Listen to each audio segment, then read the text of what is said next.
નમસ્કાર વિદ્યાર્થીઓ. ફિઝિક્સ યુનિટના ચેપ્ટર નંબર 1 ધોરણ 12 નવા લેક્ચરમાં બધાનું સ્વાગત છે. તો અત્યાર સુધી આપણે ઘણી બધી થિયરીઓ અને ઘણા બધા દાખલા ગણી ચૂક્યા છીએ. ઘણા લોકોને એમાં ઘણો ઇન્ટરેસ્ટ પડતો હશે, જે લોકો ઇન્ટરેસ્ટ લઈને કામ કરતા હશે એવા લોકો માટે. અને ઘણા લોકોને કદાચ એવું બનશે કે થોડુંક સમજાશે ઓછું. એનું કારણ એ છે કે આપણે ધ્યાન રાખીને સમજતા નથી એટલા માટે.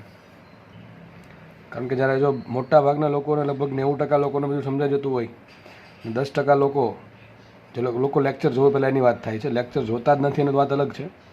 જે લોકો લેક્ચર જોવે છે છતાં પણ કોઈ જગ્યાએ કંઈ સમજાઈ જાય, પણ જ્યારે દાખલો પકડે અને દાખલો ન આવડે, મોટા ભાગના લોકોના કેસ એવા હોય છે કે સર સમજાઈ જાય છે, દાખલા આવડી જાય છે, પણ જ્યારે પોતે દાખલો લઈને બેસે ત્યારે તકલીફ પડતી હોય ઘણી વખત. તો ઘણા બધા વિદ્યાર્થીઓ, એટલે બહુ ચિંતા કરવાની જરૂર નથી આપણે.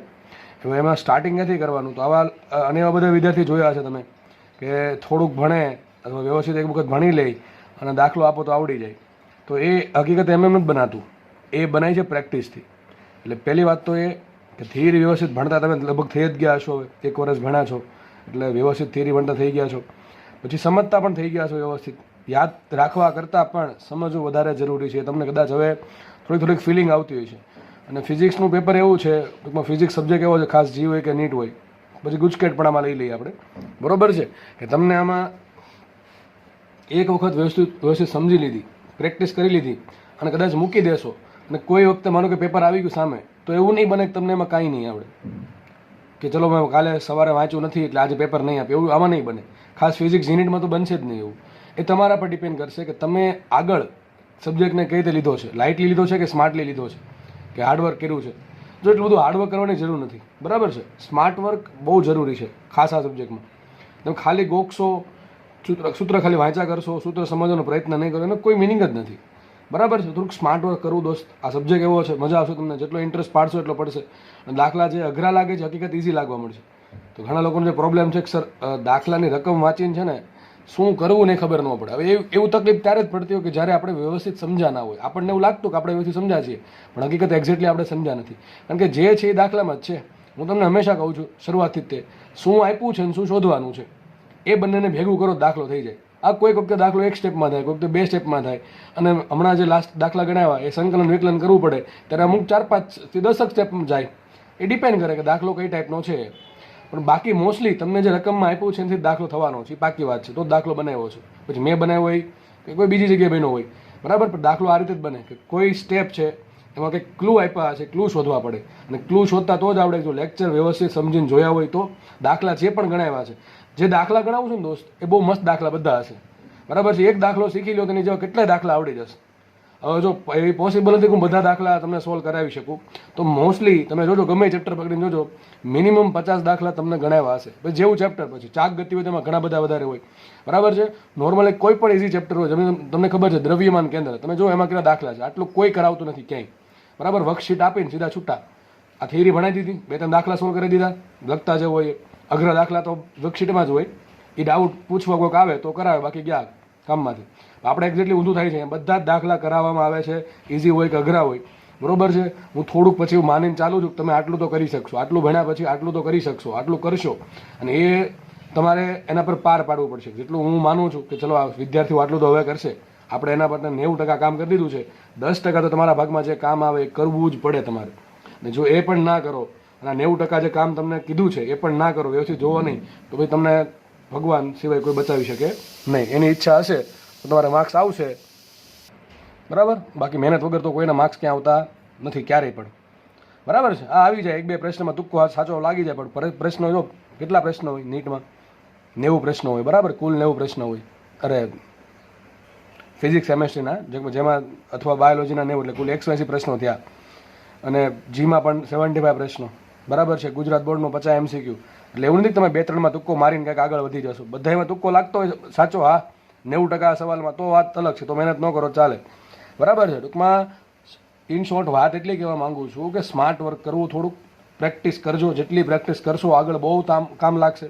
તમારા જે આગળના વિદ્યાર્થીઓ હોય એને પૂછી લેવું, બરાબર છે. તો વ્યવસ્થિત પ્રેક્ટિસ કરો, જૂના મટીરિયલ સોલ્વ કરો જે પણ હોય તમારી પાસે અવેલેબલ. ને એમાં કોઈ ડાઉટ હોય તો તમે પૂછી શકો છો, એમાં તો કોઈને કંઈ પેલું છે જ નહીં. અને જે ડાઉટ પૂછે છે એના આન્સર પણ મળે છે, એ લોકોને ખબર જ છે. આ થોડોક ક્યારેક વહેલા મોટો થઈ જાય, એક આજે પૂછો તો 2-3 દિવસમાં તો મેક્સિમમ ડાઉટ આવી જાય છે, આનો આન્સર આવી જાય છે. કારણ કે ઘણી વખત બને એવું કે કોઈ દિવસે ઘણા બધા લોકોનો ડાઉટ આવી ગયા હોય અને ભાઈ અમે પણ થોડોક આમ સમાજમાં રહીએ એટલે થોડુંક સામાજિક કાર્ય પણ ક્યારેક હોઈ શકે, આવું બની શકે, બરાબર. નોર્મલી જે દિવસે ડાઉટ પૂછે એ દિવસે આન્સર આપી દઉં છું મોટા ભાગના કેસમાં. ક્યારેક કોઈ વિદ્યાર્થીના ડાઉટ બહુ બધા હોય, જ્યારે કે માનો કે કોઈ વિદ્યાર્થી એક સાથે 10-15 ડાઉટ પૂછી દે અને બીજો કોઈ વિદ્યાર્થીના સેમ ડાઉટ આવી ગયા એટલા બધા, તો ત્યારે પોસિબલ થાય કે કદાચ આન્સર આપવામાં વાર લાગે, બરાબર છે. અને પછી વોટ્સઅપ છે એટલે બધું શું કહેવાય ચેટ કરીને તમને કહેવાનું હોય, પછી તમે સમજાય એવી લેંગ્વેજ લખવી પડે. હું પાછું બધું ઇંગ્લિશમાં પણ ના લખી શકું, એટલે ઘણી બધા એમાં પ્રોબ્લેમ આવતા હોય છે. છતાં પણ હવે આ થોડુંક સમય એવો છે તો આપણે બધા એડજસ્ટ થોડું કરીશું, બરાબર. ચલો સ્ટાર્ટ કરીએ. તો આજનો ટોપિક છે વિદ્યુત ડાયપોલ, બરાબર. બહુ ઇમ્પોર્ટન્ટ ટોપિક છે અને આમાંથી ગુજકેટવાળાને પ્રશ્ન પૂછવો બહુ ગમે છે. એક ગુજકેટવાળાને એક નીટવાળાને બહુ પ્રશ્ન પૂછે એમાંથી, બરાબર છે. નીટમાં તમે જોજો પેપર ઉઠાવીને જોઈ લેવું, લગભગ ક્યાંક ને ક્યાંક વિદ્યુત ડાયપોલનો દાખલો તમને જોવા મળશે. કયા દાખલા પૂછાશે એ પણ તમને હમણાં કહું છું થોડાક સમય પછી. અને જી વાળાને એક આમાં એક ટોપિક છે, એમાંથી પ્રશ્ન ક્યારેક પૂછી નાખે છે, એ પણ આપણે જોવાના છીએ. જીનું એકદમ શ્યોર એટલા માટે ના કહી શકાય કારણ કે 6 પેપર આવે, તમને ખબર છે. જાન્યુઆરીમાં 6 આવે ને એપ્રિલમાં 6 આવે. આ વખતે ખબર નહીં જાન્યુઆરીમાં લેવાય કે ના લેવાય. મારા મતે લગભગ, જો હજી હું કંઈ ઓફિશિયલ સ્ટેટમેન્ટ નથી આપતો, હું મારો મત અનુસાર તમને આન્સર આપું છું કે લગભગ જાન્યુઆરીમાં જી પોસિબલ નથી, બરોબર. આ વખતે જાન્યુઆરીમાં જી પોસિબલ નથી. આગળ જતાં શું થાય, એનટીએ વાળા શું કરે એ હવે એનટીએ વાળાને ખબર. અત્યારે જો કે એને ખબર નહીં હોય શું કરવું એ, બરોબર છે. પણ જાન્યુઆરીમાં જી અત્યારે કોઈ તકે પોસિબલ છે નહીં, બરાબર.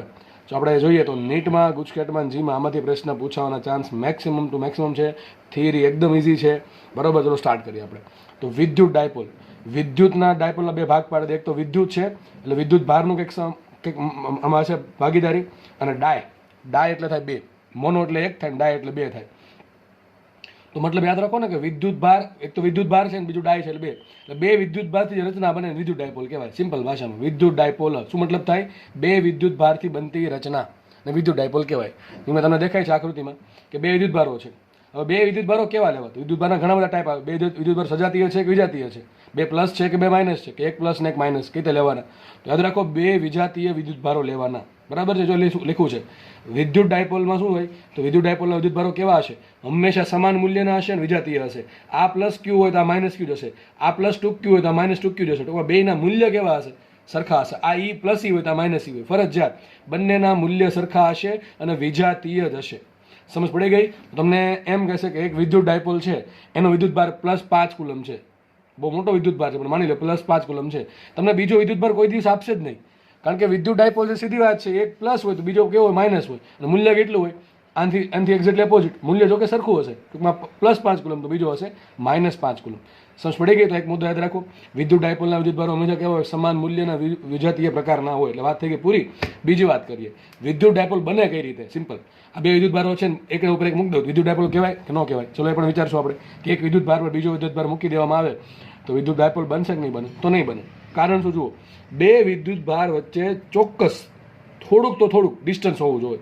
ટૂંકમાં 2 વિજાતીય વિદ્યુત ભારો કે જેમના મૂલ્ય સરખા છે, એ બંનેને જ્યારે અમુક અંતરે મૂકવામાં આવે ત્યારે જે રચના બને એને વિદ્યુત ડાયપોલ કહેવાય. સિમ્પલ ભાષામાં શું કહેવાય? વિદ્યુત ડાયપોલ.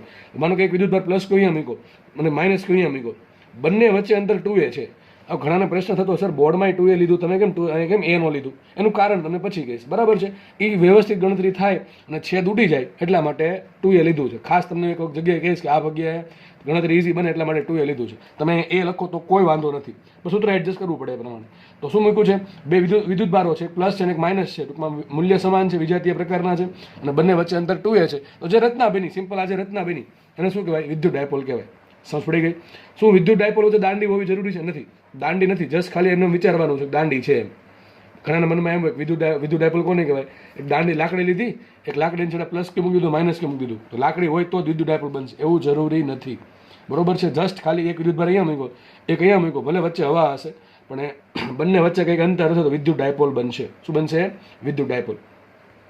વિદ્યુત ડાયપોલના કારણે એક મોમેન્ટ ઉત્પન્ન થાય, એને કહેવાય વિદ્યુત ડાયપોલ મોમેન્ટ. હું જ્યાં પણ ડાયપોલ મોમેન્ટ લખું છું ત્યાં તમારે વિદ્યુત ડાયપોલ મોમેન્ટ સમજવું. જેમ આપણે અહીંયા વિદ્યુત ડાયપોલ ભણીએ છીએ એમ એક ચેપ્ટરમાં ચુંબકીય ડાયપોલ મોમેન્ટ પણ આવશે. એ ત્યારની વાત ત્યારે કરશું, બરાબર. અત્યારે આપણે વિદ્યુત ડાયપોલ પર ફોકસ કરશું. જો કે આ આવશે તો એ પણ આવડી જશે, એમાં કંઈ નવીન નથી. તો વિદ્યુત ડાયપોલ મોમેન્ટ, એક શબ્દ આવે વિદ્યુત ડાયપોલ મોમેન્ટ. વિદ્યુત ડાયપોલ મોમેન્ટ કોને કહેવાય? એની સંજ્ઞા પહેલાં તો પી છે. સંજ્ઞા શું છે એની? પી છે. તો પી છે એટલે કે વિદ્યુત ડાયપોલ મોમેન્ટ એ સદિશ રાશિ. કેવી રાશિ છે? સદિશ રાશિ. આ પ્રશ્ન પૂછાય, સિમ્પલ ભાષામાં પ્રશ્ન પૂછાય કે વિદ્યુત ડાયપોલ મોમેન્ટ કેવી રાશિ? તો સદિશ રાશિ. હવે સદિશ રાશિ તમને ખબર હોય બે વસ્તુ હોય, એક તો મૂલ્ય હોય અને એક શું હોય? દિશા હોય. પહેલાં આપણે મૂલ્યની વાત કરીએ તો સૂત્ર યાદ રાખો. મૂલ્ય વિદ્યુત ડાયપોલ મોમેન્ટનું મૂલ્ય આ રીતે મળશે. સિમ્પલ સૂત્ર છે, ગુજરાતી ભાષામાં લખ્યું છે, તમને સમજાય ભાષામાં. વિદ્યુત ડાયપોલ મોમેન્ટનું મૂલ્ય કોને કહેવાય? તો બે વિદ્યુત ભારો આપણી પાસે છે, એક ધન છે ને એક ઋણ છે. તમે ધન વિદ્યુત ભારનું મૂલ્ય ગુણ્યા બે વિદ્યુત ભારો વચ્ચે અંતર. સિમ્પલ. શું આવશે? ધન વિદ્યુત ભારનું મૂલ્ય ગુણ્યા બે વિદ્યુત ભારો વચ્ચે. આ પેલા જેવું છે, કપલના કારણે ટોર્ક ઉત્પન્ન થાય કે નહીં? કપલના કારણે ટોર્ક ઉત્પન્ન થઈને કોણ શું કહીએ આપણે કે બેમાંથી એક કોઈ બળનું મૂલ્ય ગુણ્યા બે બળો વચ્ચે લંબંતર. એવું જ અહીંયા છે. તો એક ધન વિદ્યુત ભારનું મૂલ્ય હંમેશા કોનું મૂલ્ય લેવાનું? ધન વિદ્યુત ભારનું મૂલ્ય લેવાનું ગુણ્યા શું કરવાનું? બે વિદ્યુત ભારો વચ્ચે અંતર. તો આપણે જોઈ શકીએ છીએ આપણા આ કેસમાં વિદ્યુત ડાયપોલ મોમેન્ટ પી શું થશે? તો પી બરાબર શું લખાય? જો બે વિદ્યુત ભારોમાંથી ધન વિદ્યુત ભાર કયો છે? પ્લસ ક્યુ છે. તો એનું મૂલ્ય કેટલું? ક્યુ. બરાબર ને? ખાલી મૂલ્ય લખીએ એનું મૂલ્ય ક્યુ અને બંને વચ્ચે કેટલું અંતર છે? 2a. તો બસ આવી ગયું સૂત્ર, ક્યુ ઇન્ટુ 2a. શું આવશે? ક્યુ ઇન્ટુ 2a. સમજ પડી કે ન પડી? સમજ પડવી જોઈએ. બરાબર છે. તો મૂલ્ય આવી ગયું. કોની વાત કરશું? દિશાની. દિશા, ડાયરેક્શન, વિદ્યુત ડાયપોલ મોમેન્ટ સદિશ રાશિ છે. એનું મૂલ્ય કેટલું હશે? ધન વિદ્યુત ભારના મૂલ્ય ગુણ્યા બંને વિદ્યુત ભારો વચ્ચેના અંતર જેટલું. અને યાદ એટલું રાખો કે તમે લેક્ચર વ્યવસ્થિત ભણશો ને તો લેક્ચર પૂરો થશે, જોડે જોડે તમારી સમજ પણ પૂરી થશે, તમારા મગજમાં ક્યાંક વ્યવસ્થિત સમજાઈને બેસી જશે. પછી જસ્ટ તમારે ઉપર છેલ્લી નજર કરશો ને તોય તે વ્યવસ્થિત માર્ક્સ જ આવશે. પણ એના માટે વ્યવસ્થિત લેક્ચર જ્યારે ભણાવવામાં આવે, નવી થિયરી, જો માનો કે તમે બોર્ડમાં ભણેલા છો છતાં એવું માનો નવી થિયરી છે, આપણે કંઈક નવું ભણીએ છીએ એટલે વધારે ઇન્ટરેસ્ટિંગ લાગે થોડું. બરાબર છે? તો ચલો આગળ વધીએ. તો મેં કીધું સદિશ રાશિ તો બે વસ્તુ હોય, મૂલ્ય અને દિશા હોય. ચલો દિશા ક્યાં હશે? મૂલ્ય તો આપણે ખબર પડી ગઈ કે ધન ગુણ્યા એનું બે વચ્ચેનું અંતર. દિશા ક્યાં હશે? ફરજિયાત, એકદમ ઈઝી છે.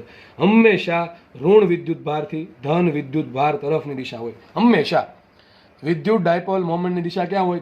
ઋણ વિદ્યુત ભારથી ધન વિદ્યુત ભાર તરફ. તો જો અહીંયા ઋણ વિદ્યુત ભાર અહીંયા છે, ધન વિદ્યુત ભાર અહીંયા છે. તો બંનેને જોડતી લાઈન પર ક્યાં હશે? હંમેશા ઋણથી ધન. તો જો આ જે ડાયરેક્શન છે, બંનેને જોડતી લાઈન દોરી દીધી, એમાં જે ઋણથી ધન જો આ ડાયરેક્શન આવશે કે નહીં આવે? આ શું છે? વિદ્યુત ડાયપોલ મોમેન્ટની દિશા. તો જો ઉપર આ પ્રમાણે બતાવ્યું છે. કારણ એ છે કે સદિશ પી બરાબર શું લખાય? સદિશ પી બરાબર શું લખવું પડે? સદિશ બરાબર બે વસ્તુ આવે, મૂલ્ય ગુણ્યા દિશા. શું આવશે? મૂલ્ય ગુણ્યા દિશા. તો મૂલ્ય તો મળી ગયું ક્યુ ઇન્ટુ 2a. દિશા ક્યાં આવશે? ઋણથી ધન.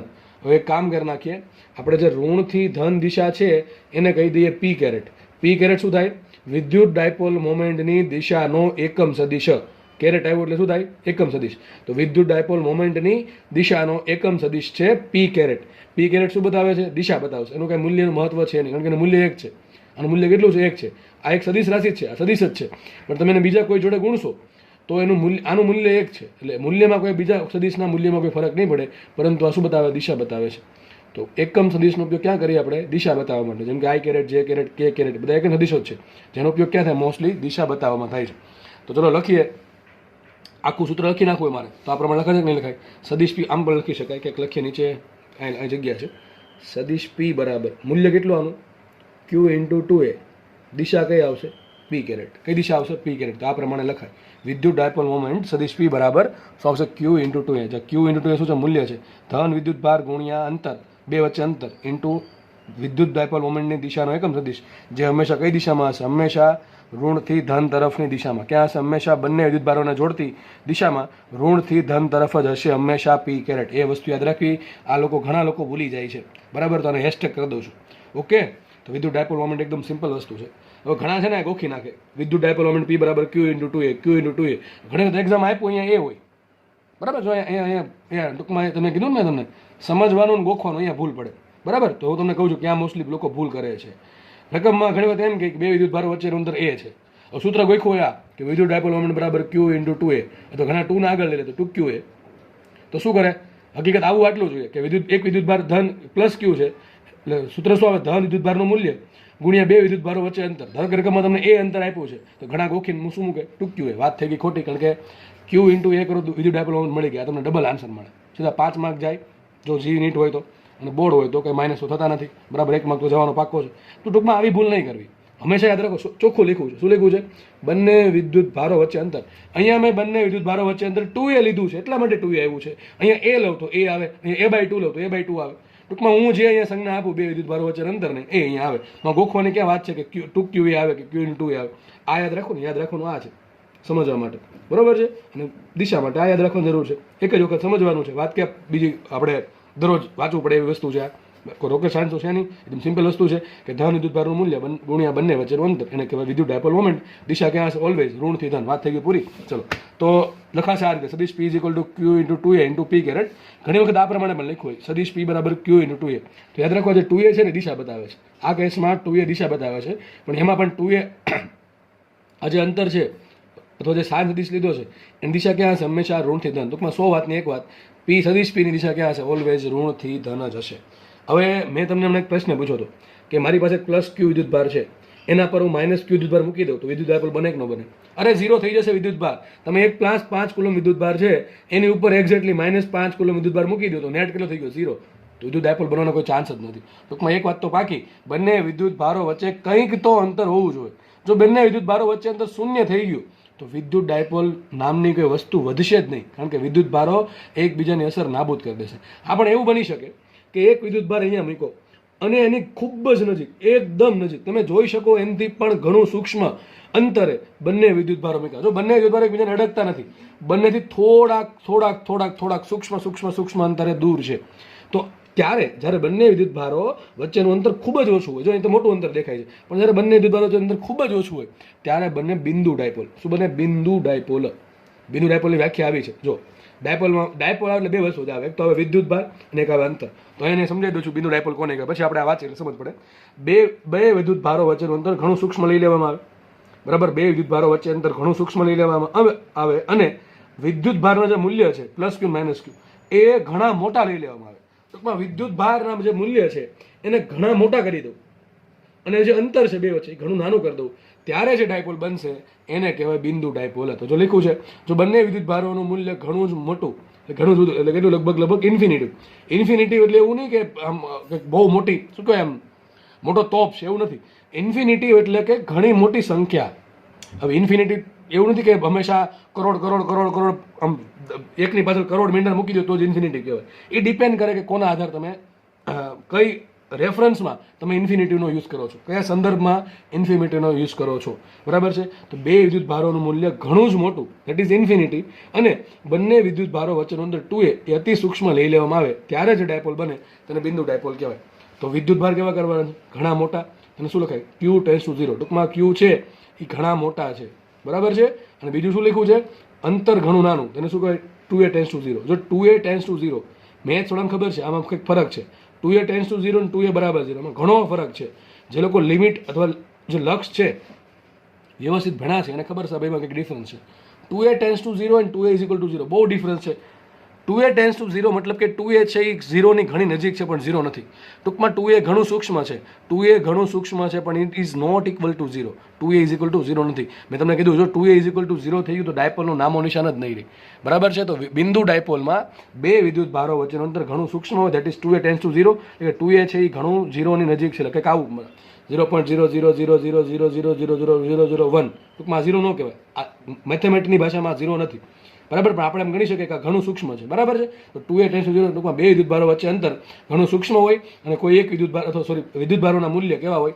ઘણા મોટા હોય, ત્યારે જે ડાયપોલ બને એનું શું કહેવાય? બિંદુ ડાયપોલ કહેવાય. વાત થઈ ગઈ પૂરી. બે થિયરી, ત્રીજી થિયરી. ચલો, આનો એકમ ઘણી વખત પૂછી નાખે ગુજકેટ જેવા પેપરમાં, બરાબર છે? તો ભાઈ વિદ્યુત ડાયપોલનો એકમ શું થાય? તો આપણને આવડવું જોઈએ, સિમ્પલ છે. મેં હંમેશા કહું છું કોઈ દી એકમ કોઈને યાદ રાખવાનું હોય જ નહીં. યાદ રાખવાનું સૂત્ર, બરાબર છે? મૂળભૂત રાશિ છે 7, એના એકમ સિવાય કોઈનો એકમ યાદ રાખવાની જરૂર નથી. સૂત્ર શું આવ્યું? શું આપણે ભણ્યા? તો મૂલ્ય શું હોય ડાયપોલ મોમેન્ટનું? ધન વિદ્યુતભારનું મૂલ્ય ગુણ્યા બે વિદ્યુતભારો વચ્ચે અંતર. ચલો, આનું મૂલ્ય, ધન વિદ્યુતભારનું મૂલ્ય છે, દેટ ઇઝ સૂત્ર શું આવ્યું? P બરાબર ખાલી મૂલ્ય શું આવશે? Q × 2A. આ Q શું છે? વિદ્યુતભાર. તો એકમ શું આવશે? કુલમ. અને 2A શું છે? અંતર છે. તો શું આવશે એકમ? મીટર. તો શું એકમ આવશે? Coulomb × metre. શું આવશે? Coulomb × metre. પણ આપણને ખબર છે કુલમ છે એ કોઈ એસા એકમ છે નહીં, વિદ્યુતભારનો એકમ કુલમ છે. જો કાલે CGS એકમ પણ આવે પણ મેં કંઈ કરાવ્યા છે એની, કારણ કે એનું કંઈ કામ નથી એટલા માટે.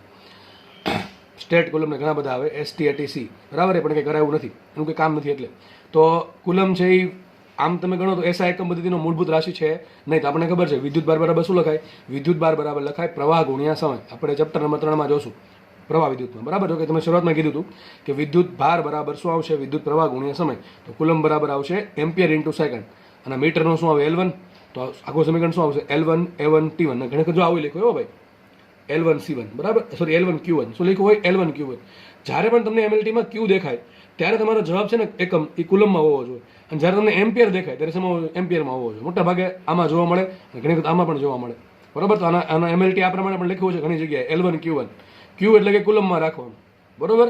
અને મોસ્ટલી એસઆઈ એકમ પ્રમાણે આ જો એસઆઈ એકમ હતી પ્રમાણે ના કહેવાય, કારણ કે ક્યુ છે તો જે કુલમ છે એ એસઆઈ એકમ નથી, મૂળભૂત રાશિ નથી. બરાબર છે. એ ડેરિવેટિવ છે. કોનું ડેરિવેટિવ છે?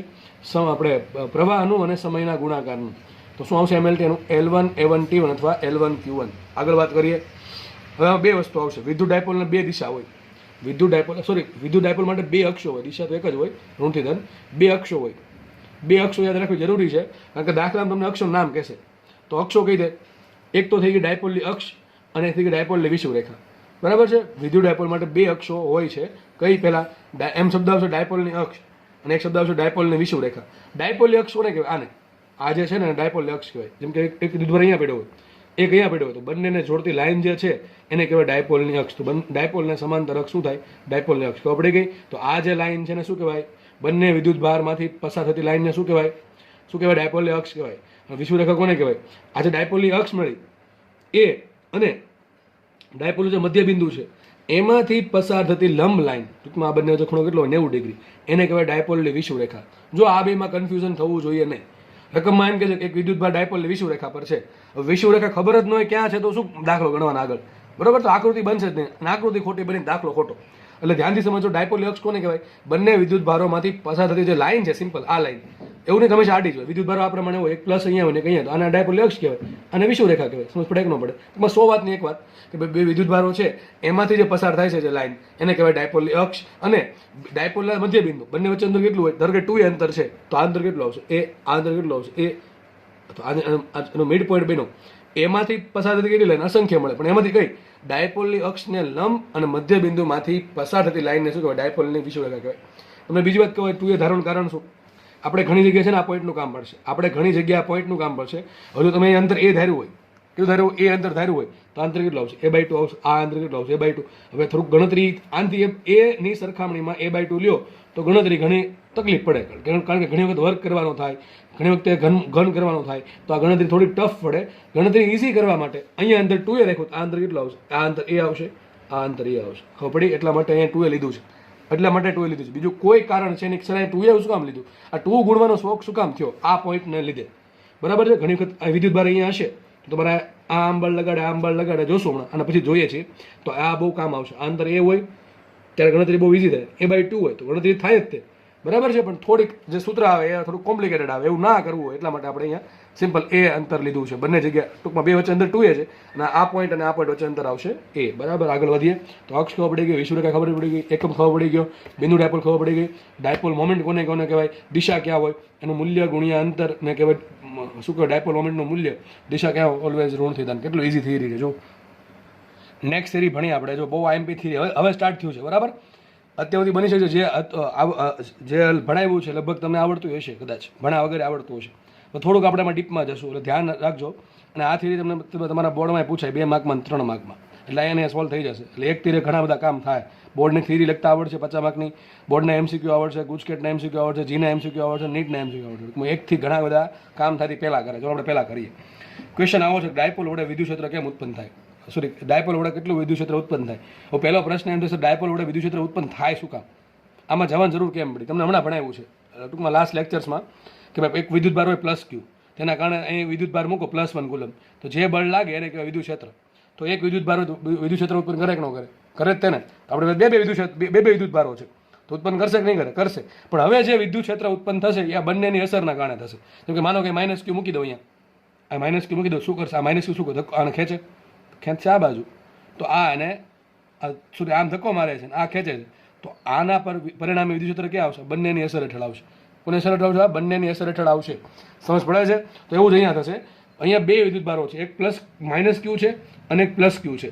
તો જુઓ પેલું ટાઇટલ કંઈક આવું છે, ડાયપોલની અક્ષ પરના કોઈ પણ બિંદુએ વિદ્યુત ક્ષેત્ર. શું લખ્યું છે?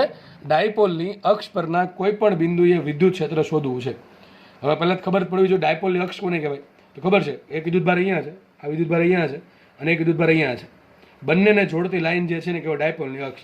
આમાં વિષુવરેખા દોરી નથી કારણ કે એનું કોઈ કામ નથી. બરાબર છે. હવે ડાયપોલની અક્ષ પર કોઈ પણ બિંદુએ, જો લખ્યું કોઈ પણ બિંદુએ બરાબર છે. બિંદુ ક્યાં મૂકવાનું, વચ્ચે મૂકવાનું જરૂરી છે ના, કોઈ પણ બિંદુએ તમે મૂકી શકો છો, ઇટ્સ અપ ટુ યુ. હવે ધારો કે મેં અહીંયા પોઈન્ટ લીધો, પી પોઈન્ટ છે, પી ડાયપોલ મોમેન્ટ નથી, પી પોઈન્ટ લઈ લઉં છું. સપોઝ કે આ પી એક પોઈન્ટ છે, મારે આ પોઈન્ટ પાસે વિદ્યુત ક્ષેત્ર શોધવું છે. આપણો ફોકસ અહીંયા છે કે અહીંયા વિદ્યુત ક્ષેત્ર કેટલું લાગે. તો સિમ્પલ છે, વિદ્યુત ક્ષેત્ર લગાડે કોણ, જે વિદ્યુત ભાર છે. વિદ્યુત ભાર કેવા ટાઈપના છે, બિંદુ વચ્ચે કે આખું વિતરણ થયેલું છે, બિંદુ વચ્ચે.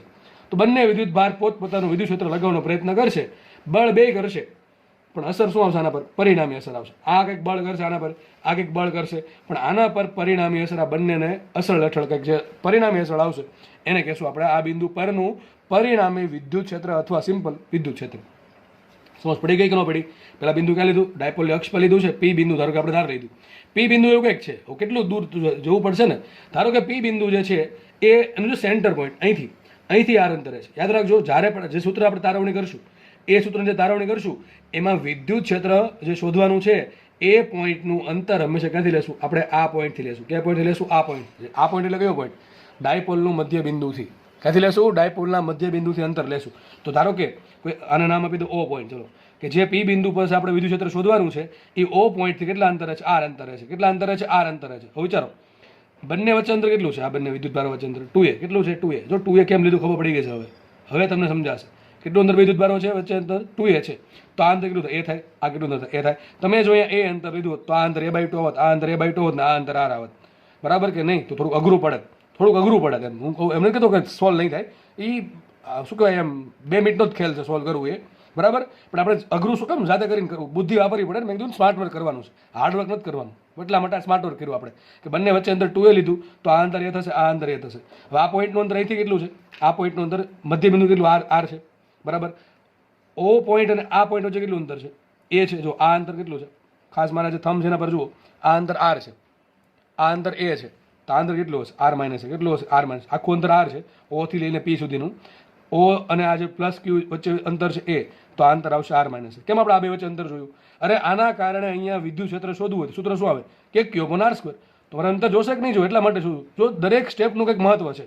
આ તમને સમજાવું છું તો તમારે મનમાં તરત પ્રશ્ન થાવ છે કે સર આ શું કામ સમજાવે છે, આ અંતર લેવાની જરૂર કેમ પડી. જ્યારે આવા પ્રશ્ન પૂછતા થશો તમારી જાતને, ત્યારે વસ્તુ વ્યવસ્થિત સમજાશે અને કોઈ દી ભૂલાશે નહીં. તો અંતર શોધવાની જરૂર એટલા માટે પડે છે કે મારે આના પર વિદ્યુત ક્ષેત્ર શોધવું છે. વિદ્યુત ક્ષેત્ર માટે શોધવા માટે શું કરવાનું, આ બિંદુ પર +1 કુલમ મૂકી દો.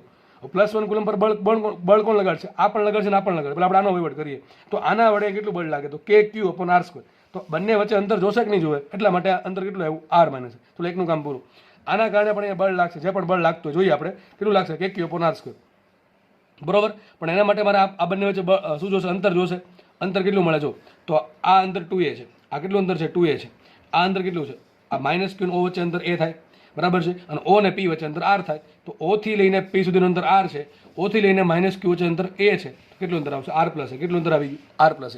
બંને વચ્ચે અંતર મળી ગયા તો દાખલો એકદમ સોલ્વ થઈ ગયો. ચલો એ લખું સાઈડમાં, E1 બરાબર શું આવશે, ખાલી મૂલ્ય જ કહું છું ભાઈ, ખાલી મૂલ્ય. બરાબર છે, E1 લેશું તો આના કારણે, આને E1 કહી દો. આના કારણે જે વિદ્યુત ક્ષેત્ર ઉત્પન્ન થાય કયા બિંદુ પર, પી બિંદુ પર, કેટલો આવશે લખું છું અહીંયા, કે ઇન્ટુ વિદ્યુત ભાર ક્યુ ઇન્ટુ શું આવશે 1. લખો કે ન લખો ફરક પડે નહીં. બરાબર ને, આમાં કોઈ તકલીફ, હવે તકલીફ ન હોવી જોઈએ. વિદ્યુત ક્ષેત્ર શોધવામાં જો હવે તકલીફ છે, મતલબ પાછળ કંઈ જોયું નથી, સીધું અહીંયા આવીને ટપકી પડ્યા સીધા લેક્ચર જોવા માટે, કોઈ મિનિંગ નથી એનું. તો E1 બરાબર શું આવશે, કે ક્યુ ઇન્ટુ 1 છેદમાં બંને વચ્ચે અંતર શું આવશે, અંતર આર માઇનસ એ સ્ક્વેર. દિશા ક્યાં આવશે વિચારવાની, દિશા ક્યાં આવશે, દિશા ગોખવાની જરૂર નથી. શું કરવું પડે, પ્લસ ક્યુ વડે +1 કુલમ પર બળ ક્યાં લાગે, આ દિશામાં લાગશે. +1 પ્લસ ક્યુ છે, +1 ધક્કો મારે, આમ બળ લગાડશે. આ દિશા કઈ થાય, આ દિશા થઈ પી કેરેટની દિશા. સર પી કેરેટ ક્યાંથી આવ્યું, હમણાં કીધું હતું. માઇનસ ક્યુથી પ્લસ ક્યુ તરફ જે ડાયપોલની દિશા હોય શું કહેવાય, પી કેરેટ કહેવાય.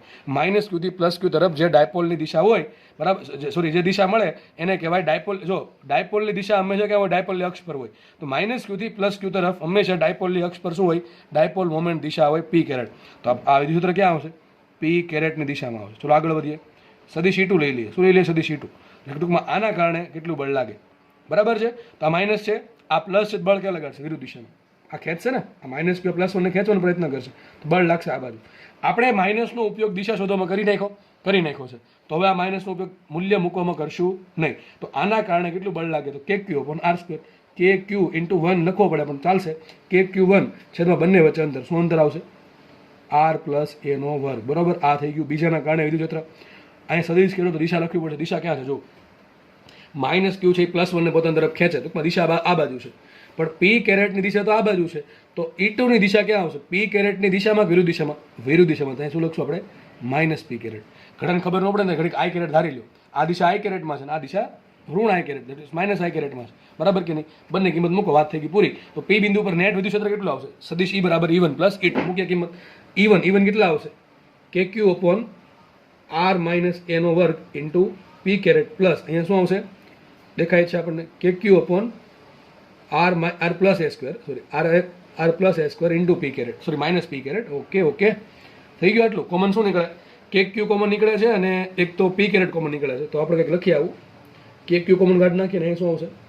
1 અપોન R માઇનસ એ સ્ક્વેર, અને આ માઇનસ એને લખી નાખો આગળ, અને અહીં શું આવશે? 1 અપોન R પ્લસ એ સ્ક્વેર. બાર શું આવશે? પી કેરેટ આવે કે નહીં આવે? દિશા બતાવશે, કારણ કે આપણે ડાયરેક્ટ સદિશ જ લાવીએ છીએ, સીધો સદિશ લાવીએ છીએ. થઈ ગયા એટલે સોલ્વ. હવે શું કરવાનું? સાદુરૂપ આપવાનું છે. વિચારો તમે જો A/2 અંતર, આ બે વચ્ચે અંતર A લીધું હોત, આપણે કેટલું લીધું છે? 2A. એની જગ્યાએ A લીધું હોત તો અહીં શું મૂકવું પડે? A/2. અહીંયા A/2, તો નીચે આવત R માઇનસ A/2, અહીંયા આવત R પ્લસ A/2, તો પદ થોડુંક અઘરું થાત. જાણી જોઈને અઘરું શું કામ કરવું? બરાબર છે. વધી આગળ લસા લેવાનો છે દોસ્ત. હવે આને અહીંયા ગુણ, આને અહીંયા ગુણ. હું એક કામ કરું, પદ શું આવશે લખી નાખીએ. જો આ પદ આખો ગુણ હશે, પણ છે શું અહીંયા? R પ્લસ એનો વર્ગ, આ પહેલા જેવું છે, A પ્લસ B નો વર્ગ, શું થાય? A square plus B square plus 2AB. ઉપર શું આવશે? કંઈક આવશે પદ R square plus A square plus 2AB. આવશે કે નહીં આવે? સોરી 2RB, અરે સોરી 2RA, સોરી શું આવશે? R square plus A square plus 2RA. પછી આ પદ આવશે ને આખું, આ માઇનસ ઘડીક ભૂલી જાય, આ પદ આખો ગુણા છે, આ પહેલા જેવું છે, A માઇનસ B આનો વર્ગ, તો શું થાય? A square plus B square minus 2AB થાય. તો આખું અહીંયા ગુણ પછી માઇનસ ગુણો, શું આવશે અહીંયા આન્સર? અહીંયા લખશું, આન્સર આવશે માઇનસ R સ્ક્વેર માઇનસ એ સ્ક્વેર માઇનસ 2RA હતું, એની જગ્યાએ પ્લસ 2RA. બરાબર. આ માઇનસ પણ અંદર ગુણી દીધું. નો ફાવે તો કાંઈ વાંધો નહીં, એક સ્ટેપ વધારે દેવું તમારે. તો જો ઉપર શું થઈ જશે? ઉપર થઈ જશે આવું કંઈક, અને છેદમાં શું આવશે? આ બેનો ગુણાકાર. આ બેનો ગુણાકાર પછી કરી, પહેલાં આપણે ઉપરનો અંશ સોલ્વ કરી નાખીએ. તો R સ્ક્વેર ગયા, એ સ્ક્વેર ગયા, તો વધ્યું શું? 2RA plus 2RA. તો ઉપર આવશે 4RA. શું આવશે ઉપર? 4RA. નીચે શું આવશે? જો આના જેવું થઈ ગયું, નીચે R માઇનસ એનો વર્ગ ઇન્ટુ R પ્લસ એનો વર્ગ. બરાબર, આવું આવશે. R માઇનસ એનો વર્ગ ઇન્ટુ R પ્લસ એનો વર્ગ, આવું થઈ જશે. હવે આ ઘડીક નો બાંધો, ઘડીક વર્ગ ભૂલી જાઓ, ઘડીક વર્ગને ભૂલી જાઓ, તો કેના જેવું થઈ ગયું? R માઇનસ એ ઇન્ટુ R પ્લસ એ. આપણે ધોરણ 10 ભણ્યા હતા, A માઇનસ B ગુણ્યા A પ્લસ B, એને શું કહેવાય? A square minus B square. ત્યાં શું આવશે? R સ્ક્વેર માઇનસ A સ્ક્વેરની 4 ઘાત. બરાબર કે નહીં? સોરી સ્ક્વેર, 4 ઘાત ક્યાં? ઘડીક આ વર્ગ છે ને કોમન લઈ લો, તો શું આવશે અહીંયા? R માઇનસ એ ઇન્ટુ R પ્લસ એ. આને કહેવાય R સ્ક્વેર માઇનસ એ સ્ક્વેર, ઉપરનો સ્ક્વેર કોમન. બરાબર. તો આખું પદ એક પહેલાં લખી નાખું એક સ્ટેપમાં. સદિશ E બરાબર શું આવશે? KQ આવ્યું હતું અહીંયા, ઉપર અહીંયા શું આવ્યું હતું? જો 2RA પ્લસ 2RA એટલે 4RA. ઉપર આવ્યું હતું 4A ઇન્ટુ R, એમ કરું નાખું, અને છેદમાં શું આવશે? છેદમાં આવશે R સ્ક્વેર માઇનસ એ સ્ક્વેરનો સ્ક્વેર, અને બહાર આવશે પી કેરેટ. આ આવી ગયો તમારો આન્સર. પણ આને થોડુંક હજી સરખો કરી શકાય. મને એમ કહો, ડાયપોલ મોમેન્ટની મૂલ્ય શું હોય? P બરાબર શું હશે? બોલો, P બરાબર શું હશે? તો હમણાં કીધું ધન વિદ્યુતભારનું મૂલ્ય Q ગુણ્યા બંને વિદ્યુતભારો વચ્ચે કેટલું અંદર છે? 2A. તો શું આવશે? P બરાબર Q ઇન્ટુ 2A. અહીંયા Q છે ને Q, અહીંયા 4A છે. 4A માંથી એક કામ કરું, 4A નામ લખાય. 4A બરાબર શું લખાય? 2A ઇન્ટુ 2 લખાય કે ન લખાય? 2A into 2. તો 2A છે ને, આ 2A ગુણ્યા Q ને શું કહેવાય? P કહેવાય કે ન કહેવાય? લખી નાખો અહીંયા. સદિશ E નું સૂત્ર શું આવશે? સદિશ E બરાબર K એમને આવશે. આ Q ઇન્ટુ 4A માંથી 2A કોમન કાઢો, તો આગળ બે લઈ લઉં. બરાબર કે નહીં? આ બે જે વધ્યા ને આગળ લઈ લીધા, તો 2K વધશે. અરે ભાઈ 4A ના બે ભાગ પડ્યા, 2 ગુણ્યા 2A, 2 આગળ લ્યો તો લખાશે આ, અને 2A ગુણ્યા Q ને શું કહે? P. 2KP R ના છેદમાં R સ્ક્વેર માઇનસ એ સ્ક્વેરનો વર્ગ. વાત થઈ ગઈ પૂરી. કેટલી વાર, કઈ વાર લાગે નહીં. થઈ ગયું સોલ્વ. જો એકદમ ઇઝીલી સૂત્ર યાદ રહી જાય એવું છે. સૂત્ર યાદ રાખવું જરૂર છે ભાઈ, સૂત્ર યાદ રાખવું જરૂરી છે. શું આવશે? ડાયપોલની અક્ષ પર વિદ્યુત ક્ષેત્ર R અંતર. R પણ માપવાનું ક્યાંથી? R માપવાનું હંમેશા સેન્ટરથી. ભૂલથી અહીં માપ્યું દાખલો ખોટો. ક્યાંથી માપવાનું? હંમેશા સેન્ટરથી. બરાબર. જો દેખાય છે P બિંદુ R અંતર છે ક્યાંથી? O બિંદુથી, સેન્ટરથી. તો અક્ષ પર વિદ્યુત ક્ષેત્ર આટલું છે, 2KPR છેદમાં R સ્ક્વેર માઇનસ એ સ્ક્વેરનો વર્ગ. દિશા ક્યાં આવશે એની? P caret. દિશા ક્યાં આવશે? જોય ને, અક્ષની દિશામાં. ક્યાં આવશે? અક્ષની દિશામાં. તો તમને પ્રશ્ન પૂછાય કે ડાયપોલની અક્ષ પર રહેલા કોઈ પણ બિંદુએ વિદ્યુત ક્ષેત્રની દિશા ક્યાં હોય? હંમેશા ડાયપોલ મોમેન્ટની દિશામાં. આગળ ક્યાંય માઇનસ આવતું નથી. ધેટ મીન્સ કે સદિશ એની દિશા ક્યાં હશે? P કેરેટ દિશામાં. આ બધું લખતું જાઉં ચોપડામાં. મૂલ્ય કેટલું? 2KPR છેદમાં R સ્ક્વેર માઇનસ એ સ્ક્વેરનો વર્ગ. બરાબર છે. સ્ક્વેરના વર્ગનો વર્ગ, બરાબર? આ પ્રમાણે આખું કાઉન્સનો વર્ગ છે. દિશા ક્યાં હશે એની? દિશા હંમેશા કોઈ પણ બિંદુ, તમે બિંદુ અહીંયા લો કે અહીંયા લો કે ફરક પડે નહીં. હંમેશા દિશા ક્યાં હશે એની? દિશા હશે એની હંમેશા ક્યાં? ડાયપોલની અક્ષની દિશામાં, એટલે કે સોરી ડાયપોલના અક્ષની દિશામાં અને ડાયપોલ મોમેન્ટની દિશામાં હશે. તો અક્ષ પરના બિંદુએ વિદ્યુત ક્ષેત્રની દિશા હશે પી કેરેટની દિશામાં. ક્યાં હશે? પી કેરેટની દિશામાં. બરાબર, આગળ વધીએ. હવે આમાંથી એક નવા સૂત્રનો જન્મ થાય છે, એ તમને સાહેબ સમજાવી દો. જો આ રીતે સૂત્ર આપણને આવું મળ્યું કે અક્ષ પર વિદ્યુત ક્ષેત્ર સદિશ ઈ બરાબર શું આવ્યું? 2kpr છેદમાં r² - s² નો વર્ગ અને દિશા આવી પી કેરેટ. હવે ઘણી વખત તમને રકમમાં એવું કહેશે કે આ જે બિંદુ છે ને, બિંદુ એ બહુ દૂર નથી, ઘણું નજીકનું બિંદુ. ધેટ મીન્સ કે એ જે છે ને, એ આપણા માટે જો એ તમને છે ને રકમમાં એવું કહેશે, ઘણી વખત એવું કહેશે આ જે બિંદુ છે ને અક્ષ પર એ બહુ દૂર છે. ટૂંકમાં આર એના માટે બહુ મોટું થાય, નાનું થાય. બહુ મોટું થાય ને, ઓથી અંતર બહુ મોટું હશે. ટૂંકમાં એની સરખામણીમાં આર છે એ ઘણું મોટું હશે. તો A is very very less than R, or R is very very greater than A. ટૂંકમાં બિંદુ ઘણું દૂર હોય તો લખી દઉં શોર્ટમાં. શું કહેવા માંગે સાદી ભાષામાં એમ થાય, મતલબ કે પી બિંદુ ઘણું દૂર આવેલ હોય તો. ચલો સૂત્ર શું આવશે જુઓ. તો આપણે શું કરશું? એ ઘણો સૂક્ષ્મ થઈ ગયો, આવું થઈ જાય. આવું કંઈક કે ડાયપોલ આ ટાઈપની છે, અહીંયા -q છે, અહીં +q છે, બંને વચ્ચે અંતર એ છે, અને પેલું બિંદુ કે કંઈક છે. આ લીટો ક્યાંથી જાય ખબર છે? અહીંથી લઈને તમારા ઘર સુધી લીટો દોરતો જવાનો, બરાબર? ત્યાં તમારું ઘરે તમે જ્યાં ભણો છો ત્યાં પી બિંદુ છે. સમજ પડે કે એટલું દૂર છે, માનો એવું સમજવા માટે. તો સીધી વાત છે, એની સરખામણીમાં પી આ જે અંતર છે આર બહુ મોટું થઈ ગયું. અને ત્યારે શું થશે આપણને ખબર છે, એ સૂક્ષ્મ એટલે કે આરની સાપેક્ષે સૂક્ષ્મ, બરાબર છે? તો એ સૂક્ષ્મ એનો વર્ગ અતિ સૂક્ષ્મ, અને આર બહુ મોટું, આર તો મોટું છે, ઉપરથી પાછો વર્ગ થયો તો બહુ મોટું થશે. અહીંયા આરનો વર્ગ થશે બહુ મોટી સંખ્યા. એમાંથી તમે અતિ સૂક્ષ્મ વસ્તુ બાદ કરો કે ના કરો, બહુ કાંઈ બધો બધો ફરક નહીં પડે આપણને, કાંઈ શું કહેવાય ફરક નહીં પડે, બરાબર? તો શું કરશો? અહીંયા r² - s² નો સ્ક્વેર છે, અહીં શું લખશું આપણે કે r² - s² માં a² ને અવગણતા. કેમ અવગણતા? જોજો ઉપર કે ગુણાકાર ભાગાકારમાં જ અવગણાય નહીં, માઇનસ પ્લસમાં જ અવગણાય. એટલા માટે s² ને અવગણો, કારણ કે a² છે તે સૂક્ષ્મ છે, બરાબર? ઘણો સૂક્ષ્મ છે, અને r² બહુ મોટી સંખ્યા છે. બહુ મોટી સંખ્યામાંથી ઘણી નાની સંખ્યા બાદ થાય, કરો કે ના કરો ફરક પડે નહીં. તો આ શું જવાબ આવશે? આનો જવાબ આવશે r². તો આવી જશે આ સદિશ ઈ બરાબર 2kpr ના છેદમાં શું આવશે? r² આવશે ને, r² માઇનસ ઘડીક 0 મૂકી દો તો r² - 0 એટલે r² થયું, એનો વર્ગ એટલે થઈ જશે r² ની 4 ઘાત. દિશા આવશે પી કેરેટ. માટે સાબિત થયું સદિશ ઈ ક્યાં? અક્ષ પર કેટલું આવશે?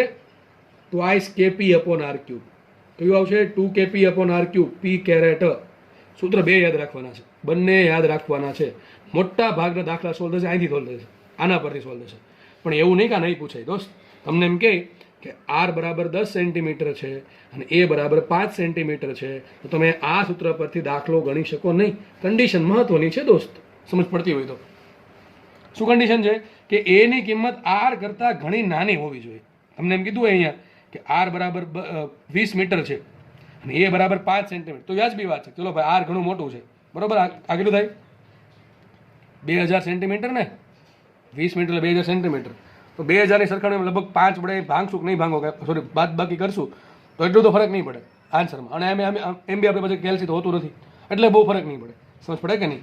તો તમે આવું આપે કે અહીં 10 સેન્ટીમીટર ને 5 સેન્ટીમીટર, ભૂલથી સૂત્ર આ વાપરું, દાખલામાં માર્ક જશે. કારણ કે એ લોકો ઓપ્શન એ પ્રમાણે સેટ કર્યા હોય. આપણી બુદ્ધિ ચાલવાની છે. જો એ લોકો ખાલી તમને દાખલો ગણતા આવડે નથી જોતા, તમે સ્માર્ટ વર્ક કેટલું કરો એ પણ જોવે છે, બરાબર ને? છેલ્લે જે લિસ્ટમાં નામ ન હોય ને, મેરિટ લિસ્ટમાં, એનું કારણ જ આવું હોય કે આપણે આવી બુદ્ધિ ન ચલાવી.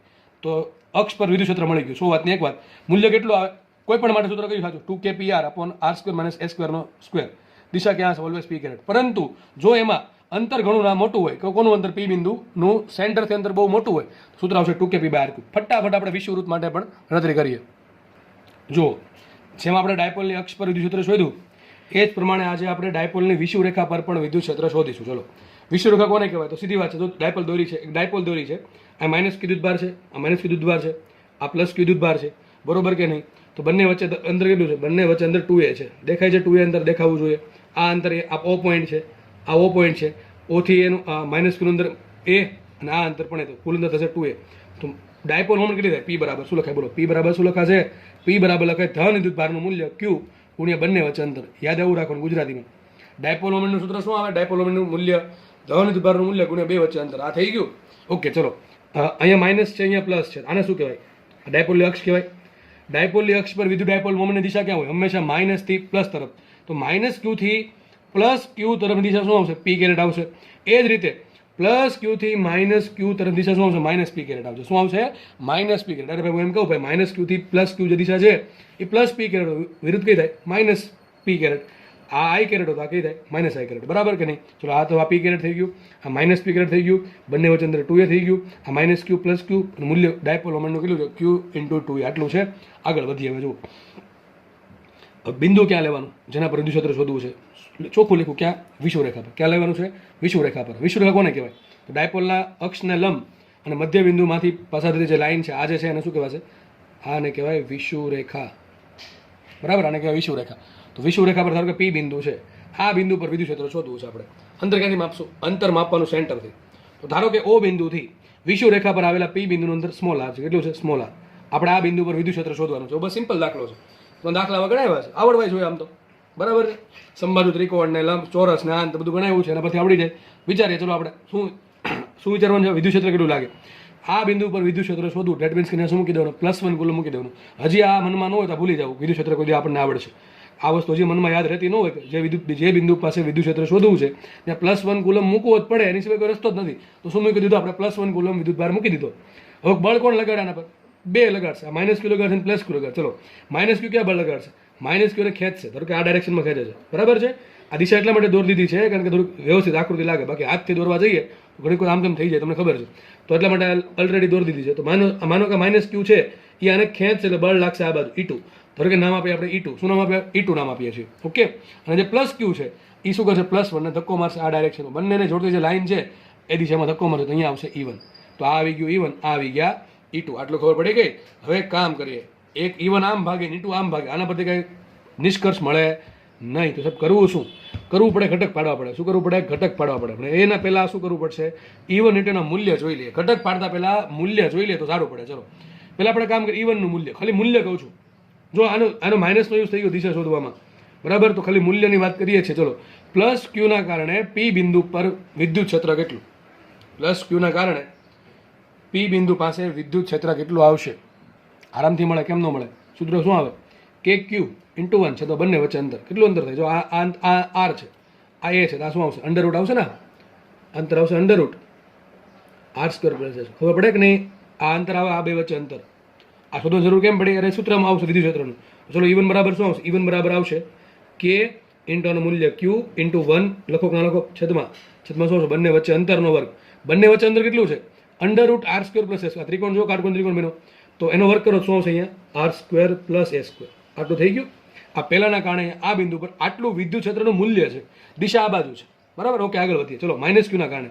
માઇનસ ક્યુનો ઉપયોગ આપણે દિશા શોધવામાં કરી નાખ્યો છે. એટલે માઇનસ નિશાની છે એનો આપણે સૂત્ર મૂકવામાં યુઝ કરશું નહીં. ચલો, તો માઇનસ ક્યુ વિદ્યુતભારના કારણે પી બિંદુ પર રહેલા 1 કુલમ પર કેટલું બળ લાગે? તો કે ઇન્ટુ એ ક્યુ જ મૂકશું, માઇનસ ક્યુ મૂકશું નહીં. છેદમાં બંને વચ્ચે અંતર કેટલું અંતર થાય? આ અંતર એ છે, આ અંતર આર છે. તો આ અંતર શું થાય? આ અંતર થશે under route R² plus S². થશે કે નહીં થાય? કેટલું થશે? Under route R² plus S². તો એ આવશે એનો વર્ગ પાછો. શું આવશે? R² plus S². બે જો મૂલ્ય સરખા આવ્યા. તો કામ કરી દો. અહીંયા E1 બરાબર E2 બરાબર શું કરી નાખે? E કરી નાખે. શું કરી નાખે? E1 બરાબર E2 બરાબર E. મૂલ્યની દ્રષ્ટિએ, દિશાની દ્રષ્ટિએ નહીં. તો E2 બરાબર E આવશે અને E1 બરાબર E આવશે. ચલો, ઘટક પાડીએ. તો E1 ને ઘટક આમ પડશે, E1 ને ઘટક આ રીતે પડશે, અને એક ઘટક આમ પડશે કે નહીં પડે? બરાબર છે.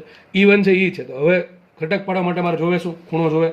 ખૂણો કઈ રીતે મળે? વિચારો. હવે તો તમને આવડવું જોઈએ. જ્યાં પણ કન્ફ્યુઝન થાય, જો ઝેડ બને તો ઝેડ બધી ખબર પડે. આમ ઝેડમાં નથી જવું આપણે, સિમ્પલ જોતો છે આમ સીધે સીધો. તો શું કરવાનું? શું કરવું પડે? વિચારો જલ્દી. ચાલો જલ્દી, ચાલો. ચોખ્ખું દેખાય, જોવો ને. આ સોરી, જો પડી ગઈ ને ભૂલ. આ લાઈન અને આ લાઈન, બરોબર. એવી રીતે આ લાઈન છે, બે બેઠી તો છે. દેખાય કે નહીં? અને આ લાઈન આગળ જાય છે. આ એક્સ અક્ષને સમાંતર છે. તો આ એંગલ થીટા જ હોય. શું હોય? એંગલ થીટા હોય. સમજ પડે કે ન પડે? આરામથી થઈ જાય સોલ્વ. તો એંગલ થીટા મેં ધાર્યો છો. થીટા તમે અહીંયા ધારી શકો. એવું નહીં કે અહીંયા જ લેવો. કોઈ એક જગ્યાએ લેવો પડતો આપણે નીચે લીધો. થીટા અહીંયા છે. બરાબર. ઘટક પાડી આના આ ઈ જ છે. માનો ને ઈ જ છે. E1 એટલે ઈ જ, અને મૂલ્ય ઈ છે. તો આ ઘટક શું આવશે? E cos θ. આ શું આવશે? E cos θ. ઉપર ઘટક આવશે ઈ સાઇન થીટા. શું આવશે? E sine theta. આના ઘટક પાડવાના છે. થીટા ક્યાં બને? દેખાય છે ઝેડ, થીટા થશે, બરોબર. તો ચલો આ ઘટક કયો આવશે? આ ઈ આ પ્રમાણે છે. સમજ ન પડે ત્યાં દોર દઉં છું. આ રીતે થઈ ગયું આકૃતિ, બરોબર. આની વાત છે ઈ ટુની. આ ઈ છે, આ થીટા છે. તો ઘટક કયો આવશે એનો?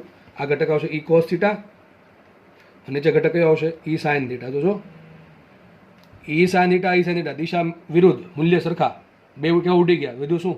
ઈ cos theta plus E cos theta. તો કુલ કેટલું આવશે? 2e cos theta. કેટલું આવશે કુલ વિદ્યુત ક્ષેત્ર? 2e cos theta. બંનેના કારણે જો બહુ મસ્ત રિઝલ્ટ મળ્યું. ઉપર નીચેના ઓટોમેટિક ઉડી ગયા, કારણ કે બંનેના E1 અને E2 ના મૂલ્ય ઈ છે, સરખા છે, અને થીટા બેમાં સરખો છે, કારણ કે આકૃતિ સિમેટ્રિક છે. બધું આ એ અંતર એ છે, આ અંતર આર છે, તો બે ત્રિકોણ સરખા જ છે. ટૂંકમાં આકૃતિ સિમેટ્રિક છે, એટલે થીટા સરખો થાય. થીટા સરખો તો સાઇન થીટા સરખો. સાઇન થીટા સરખો છે, જોડે જોડે ઈ પણ સરખા છે, કારણ કે E1 બરાબર E2 બરાબર ઈ છે, બરોબર છે. E1 બરાબર E2 બરાબર ઈ લખ્યું છે નીચે. E1 બરાબર E2 બરાબર ઈ, મૂલ્ય સરખા. ટૂંકમાં આ બંને ઉડી ગયા અને આ બંને થઈ ગયો સરવાળો. તો કુલ વિદ્યુત ક્ષેત્ર કેટલું આવશે દોસ્ત? કુલ વિદ્યુત ક્ષેત્ર કેટલું આવશે બંનેના કારણે? વિચારો કેટલું આવશે બંનેના કારણે. આના કારણે આવશે ઈ કોસ થીટા, આના કારણે આવશે ઈ કોસ થીટા. બંને દિશા કેવી? એક જ દિશા છે, તો કુલ કેટલું આવે? 2e cos theta. પણ દિશા ક્યાં આવશે એની? માત્ર ને માત્ર આ દિશા. ક્યાં આવશે? આ દિશામાં. ઉપરની દિશામાં વિદ્યુત ક્ષેત્ર હોય કે ન હોય? નહીં હોય, બરાબર છે. લખ્યું છે E બરાબર E1x પ્લસ E2x. x એમ કીધા, ઘડીક માનો કે આ દિશા x દિશા છે, બરોબર, અને આ y દિશા છે. ઘડીક સમજવા માટે ખાલી કહું છું, કારણ કે ઘણાને પાછું આ પેલો p કેરેટ લઈને તો સમજ નહીં પડે, એટલા માટે. તો E બરાબર શું આવશે? E1x plus E2x. E1x ની કિંમત કેટલી આવી? E cos theta plus E2x ની કિંમત કેટલી આવી? E cos theta. ડાયરેક્ટ પણ લખી શકો છો કે નેટ અથવા વિષુવરેખા પર કુલ વિદ્યુત ક્ષેત્ર, વિષુવરેખા પર કુલ વિદ્યુત ક્ષેત્ર કેટલું આવશે? 2e cos theta. કેટલું આવશે? 2e cos theta. પણ આમાં ઈ શું છે? ઈ છે અહીંયા એકના કારણે કેટલું વિદ્યુત ક્ષેત્ર ઉત્પન્ન થાય. આ પણ ઈ છે ને આ પણ ઈ, કોઈ પણ એક લઈ શકો. તો મૂકીએ આપણે ઈ વી રે. શું સમજવાનું? વિષુવરેખા પર કેટલું વિદ્યુત ક્ષેત્ર થાય? તો 2 એમને રાખીએ. ઈ શું આવશે? ઈ બરાબર આવશે, લખી નાખો અહીંથી, જો KQ અપોન છેદમાં R² પ્લસ S² ઇન્ટુ પછી કોસ થીટા છે. કોસ થીટાની કિંમત શું આવે? આ ટ્રાયંગલ લઈ લઈએ ને આપણે, આ ટ્રાયંગલ ગમે લઈ લો તમે, થીટા. તો કોસ થીટા બરાબર શું થાય? પાસેન બાજુ છેદમાં કર્ણ. પાસેન બાજુ છે એ, છેદમાં કર્ણ આવશે √ R² પ્લસ S². તો અહીંયા આવશે એના છેદમાં √ R² પ્લસ S². આ મળી ગયું આપણને. તો એ વિષુવરેખા પર કેટલું આવશે? જુઓ તો વિષુવરેખા પર જુઓ, અહીંયા જો R² પ્લસ S², અહીંયા પણ R² પ્લસ S².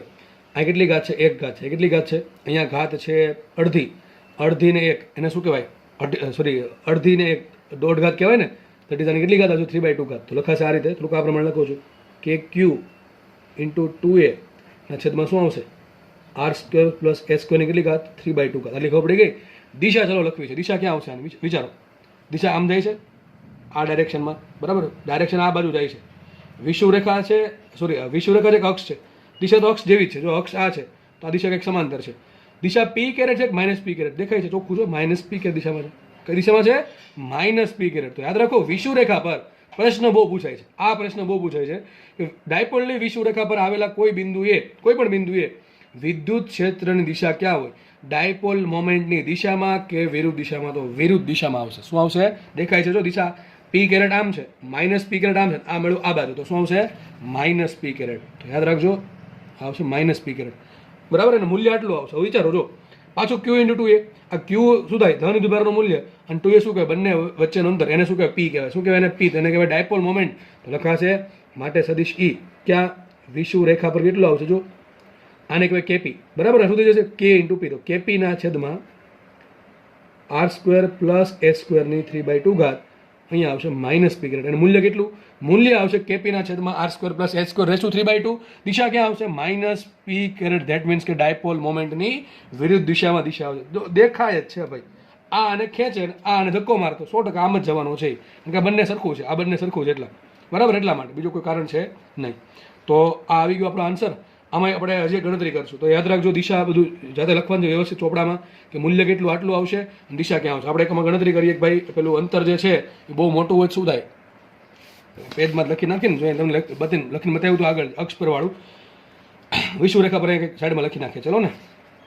તો વિષુવરેખા માટે સાઈડમાં શોધીએ. સૂત્ર શું? વિષુવરેખા પર સદિશ E બરાબર KP upon R² plus S² ની 3/2 ઘાત. માઇનસ દિશા આવી માઇનસ p કેરેટ. આપણે આના પર ફોકસ નહીં કરીએ કારણ કે આપણે મૂલ્ય પર કામ છે. એક કામ કરીએ, જો ભાઈ આરની કિંમત, ધેટ મીન્સ કે આ જે પોઈન્ટ છે એ ઘણો દૂર હોય, તો ટૂંકમાં બહુ મોટો દૂર અંતર હોય ક્યાંથી, ઓ બિંદુથી, તો શું લખશું આપણે અહીંયા, R is very very very greater than A હોય તો આપણે જે એ સ્ક્વેર છે એને અવગણ નાખીએ, છેદમાં જે પ્લસમાં છે ને, પ્લસમાં એ સ્ક્વેર, બરાબર, એને અવગણ નાખીએ તો શું થશે જુઓ તો, નીચે શું આવશે, આર સ્ક્વેર પ્લસ, હવે બધી વસ્તુ સમજાવવાની દર વખતે જરૂર ન પડવી જોઈએ કે એ સૂક્ષ્મ છે તો એ સ્ક્વેર ઘણો સૂક્ષ્મ થાય, આર મોટો તો આરનો વર્ગ બહુ મોટો થાય, એમાં મોટી વસ્તુમાં તમે નાની વસ્તુમાં કે ફરક પડે નહીં.